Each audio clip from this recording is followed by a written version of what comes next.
सांगलीच्या नाल्यातून निघाला फक्त प्लास्टिक कचऱ्याचा ढीगच ढीग. सांगलीत भोबे गटार या गटारीची सध्याला स्वच्छता सुरू आहे. JCP यंत्राच्या बकेटच्या बकेट भरून कचरा काढला जात आहे.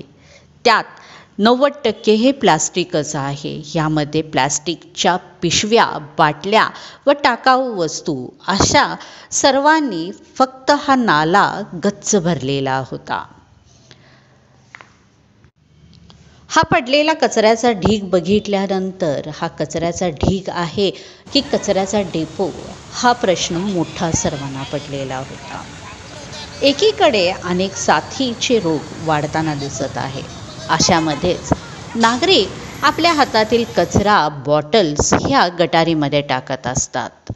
नागरिकांनी अशा वस्तू गटारीमध्ये टाकू नयेत, त्यापेक्षा अशा वस्तू वापरूच नयेत याबद्दल वारंवार आवाहन करण्यात येत आहे. तरीही अशा वस्तू ह्या गटारीमध्ये वारंवार फेकल्या जातात. यामुळे पाणी तुंबून आपल्यालाच अनेक साथीच्या रोगांचा सामना करावा लागतो.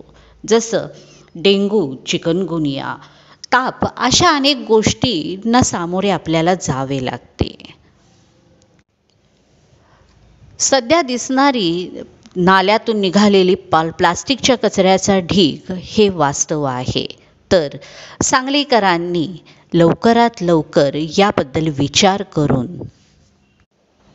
या कचऱ्याची विल्हेवाट योग्य पद्धतीने कशी लावता येईल याचा विचार केला पाहिजे.